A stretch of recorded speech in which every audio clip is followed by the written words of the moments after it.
Hi అండి, welcome back to my channel. నేను మీ దివ్యశ్రీ. ఈరోజు మీకు చూపించబోయేది స్వీట్ కార్న్ గారెలండి. స్వీట్ కార్న్ని ఒలిచిపెట్టుకోవాలి. ముందుగా ఒలిచిపెట్టుకుని స్వీట్ కార్న్ని మిక్సీ పట్టుకోండి. మిక్సీ పట్టుకున్నప్పుడు ఒకటి కుట్టు పెట్టుకోండి. కొంచెం బరకగా ఉంచుకోండి.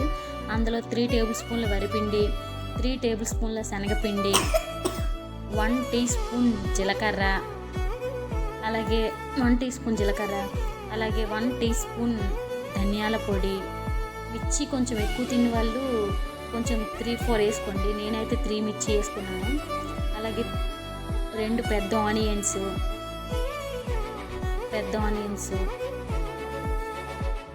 కొంచెం అల్లం ముక్క, కరివేపాకు, కొత్తిమీర, చిటికెడంత పసుపు, కొంచెం సాల్ట్ టేస్ట్కి సరిపడగా బాగా మిక్స్ చేసుకోవాలి.